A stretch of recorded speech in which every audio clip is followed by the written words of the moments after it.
A pergunta é muito fácil de ser respondida. Hoje nós observamos que várias pessoas estão dizendo: o mundo vai acabar em tal data.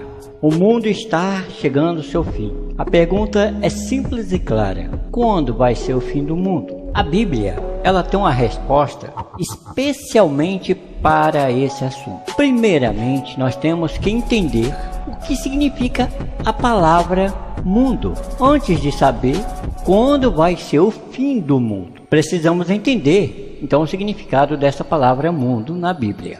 A palavra grega cosmos, geralmente traduzida como o mundo, na maioria das vezes se refere ao mundo da humanidade, especialmente às pessoas que não fazem a vontade de Deus, conforme nós podemos observar em João, no capítulo 15, versículo 18 e 19, e também em 2 a Pedro, no capítulo 2, versículo 5. Então, às vezes, a palavra cosmos também se refere à forma como a sociedade está organizada, ou que inclui os sistemas políticos, religiosos e comercial, conforme diz na carta de 1 aos Coríntios, no capítulo 7, versículo 31, e também 1 a João, no capítulo 2, versículo 15 e 16. Primeiramente, vamos analisar aqui em João, capítulo 15, versículo 18 e 19.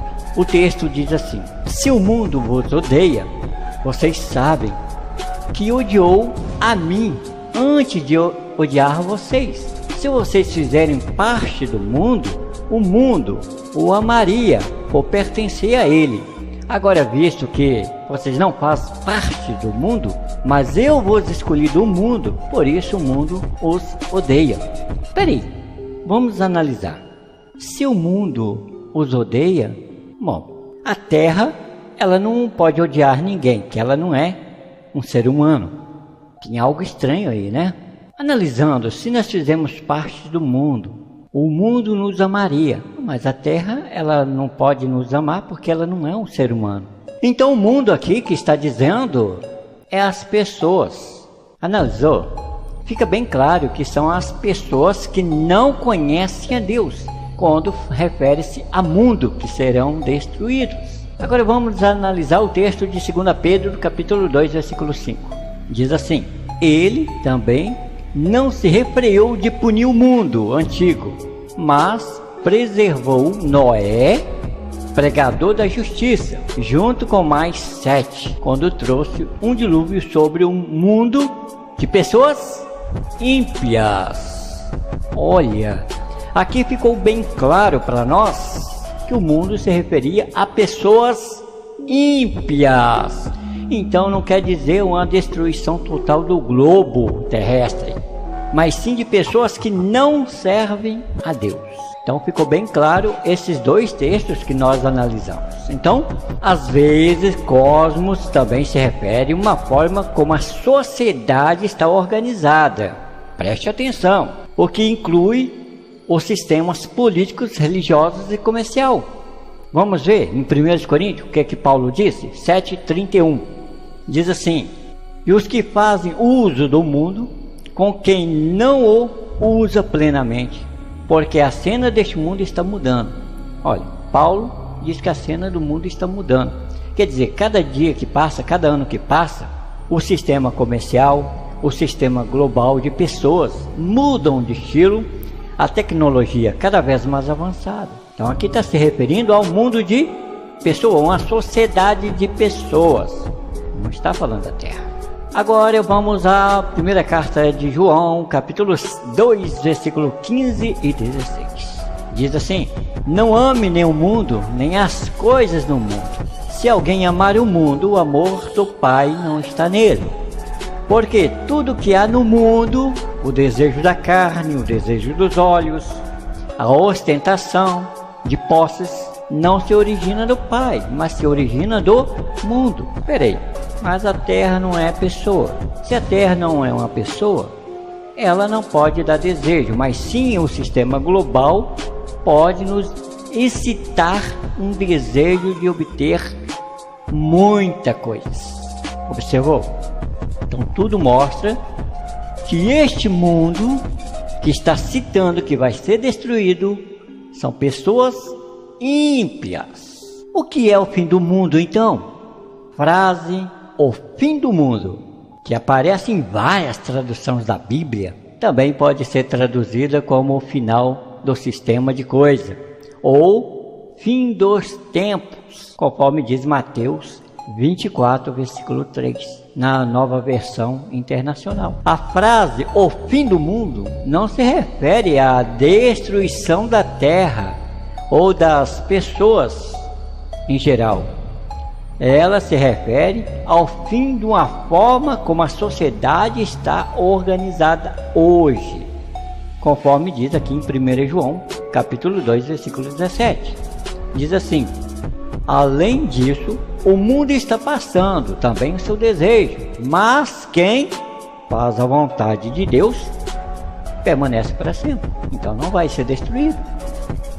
Ele não vai ser destruído, então ele não vai precisar sair da terra, como muitos estão dizendo, que os bons vão sair da terra. Não, a Bíblia diz que permanece para sempre. E se nós formos analisar o texto de Eclesiastes 1:4, diz que a terra não foi formada para nada, ela foi formada para ser habitada, ela não vai ser abalada por tempo indefinido. A Bíblia é bem clara, ela não aceita mentira e nem torção, que pessoas torcem a Bíblia para tentar provar uma ideia errada. Então a Bíblia ensina que os maus serão eliminados, somente as pessoas boas que vão viver na terra para sempre, conforme diz o Salmos 37, versículo 9 ao 11. Também a Bíblia nos mostra que a destruição dos maus acontecerá durante uma grande tribulação. Que tribulação é essa? Que terminará na guerra do Armagedon, conforme diz Mateus 24, versículo 21 e 22. Apocalipse capítulo 16, versículo 14 e 16 fala sobre esse ajuntamento das nações num lugar chamado Armagedon, que em hebraico tem esse nome, que significa a guerra do grande dia de Deus. Agora, quando vai ser o fim do mundo então? Se todo mundo está preocupado, falando que 2018, em maio, não sei o que, vai vir a destruição do fim do mundo, será que é verdade? Jesus disse, a respeito daquele dia, daquela hora, ninguém sabe, nem os anjos dos céus, nem o Filho, mas somente o Pai. Mateus 24, versículo 36. E o versículo 42. Vamos conferir? Olha o que Jesus disse. 24, 36. A respeito daquele dia e daquela hora, ninguém sabe, nem os anjos dos céus, nem o Filho, mas somente o Pai. Notamos aqui que a palavra diz que ninguém sabe o dia da destruição. 42. Portanto, mantende-se vigilante, porque vocês não sabem em que dia virá o seu Senhor. Então nós temos que estar preparado, esperando, mas não vamos colocar datas que não é verdade. Quem sabe somente o Pai. E ele também disse que o fim virá numa hora em que ninguém imagina. O fim vai vir numa hora que ninguém imagina. Bom, Mateus 24, versículo 44. Olha o que ele disse. Vamos conferir. Por essa razão, vocês também mostram-se prontos, porque o Filho do Homem vem numa hora que vocês não imaginam. A Bíblia é bem clara nesse sentido. Nós não sabemos o dia nem a hora exata do fim. Apesar disso, Jesus, de várias formas, ele disse que aconteceria nesse fim do mundo.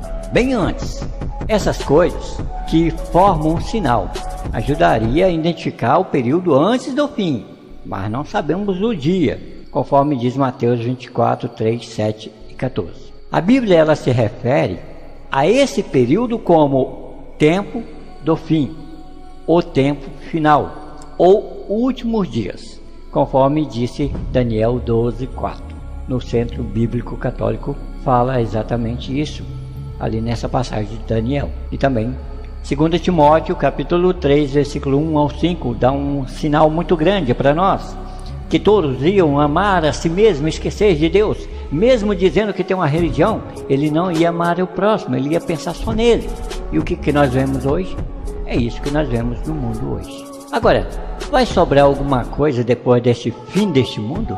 Sim, a Terra ainda vai existir. A Bíblia diz que ela nunca, jamais será tirada do seu lugar.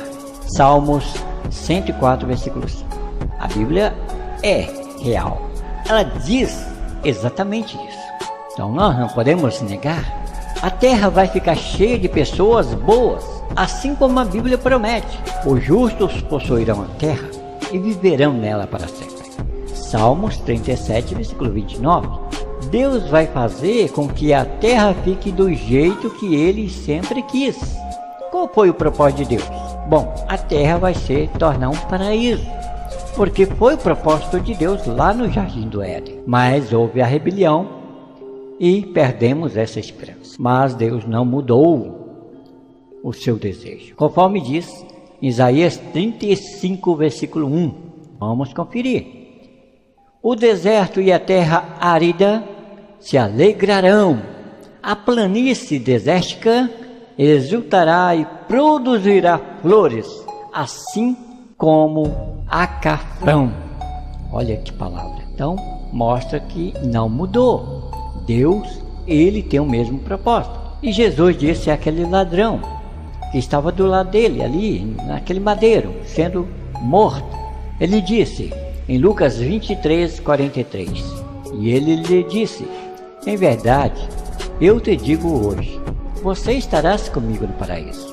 Então Jesus, ele prometeu lá naquele tempo que esse ladrão ia ser ressuscitado para viver no paraíso. Que maravilha! Deus, ele não mudou seu propósito. A terra vai ser um paraíso. Outro ponto: as pessoas vão morar em segurança e vão ter o que precisam para viver. Sim, vão ter tudo o que precisa para viver. Miqueias 4:4 diz: eles se sentarão, cada um debaixo da sua videira e debaixo da sua figueira, sem que ninguém o faça ter medo, porque a boca de Jeová dos exércitos diz isso. Hoje você pode sentar debaixo de uma figueira ou de uma videira e ficar sossegado sem medo? Não. Mas naquele tempo que Deus promete o paraíso, você vai ter uma vida segura. Terceiro ponto: todos vão ter um trabalho interessante e agradável. Isaías 65, 21 ao 23. Diz assim: eles construirão casas e morarão nelas, plantarão vinhedos e comerão os seus frutos. Não construirão para outros morar, não plantarão para outros comerem, pois os dias do meu povo será como os dias de uma árvore, e meus escolhidos terão pleno proveito do seu trabalho e das suas mãos. Não trabalharão arduamente em vão, nem darão à luz que sofrerão calamidade, porque eles e seus filhos são a descendência abençoada de Jeová. Olha, Deus, ele promete que nós vamos ter casas, comida, e ninguém vai nos oprimir. Nós vamos ser dono daquilo que fazemos. Um ponto muito interessante. Será que hoje você pode ter essa tranquilidade? Não. O quarto ponto: ninguém vai ficar doente nem velho. Hoje nasce uma criança, ela cresce, envelhece e morre. E Deus promete que não vai ter mais isso. Vamos ler em Jó, capítulo 33, versículo 25. Que a sua carne se torne mais fresca do que a de um jovem, e que ele volte aos seus dias de vigor da sua juventude. Olha, Deus promete que naquele tempo, mesmo os velhos que estão ali cansados, vão revigorar, vão rejuvenescer, vão tornar-se jovens novamente. Que maravilha! Isaías 33, 24 diz: e nenhum habitante dirá, estou doente. O povo que mora nesta terra terá o seu erro perdoado. Então, só vai passar pessoas que realmente fazem a vontade de Deus e vão ser perdoados os seus pecados e eles vão ter uma vida feliz eternamente. Se você acredita que o mundo vai acabar, sim, o mundo de pessoas ímpias, não a terra. A Bíblia foi bem clara para nós. Obrigado, um abraço a todos.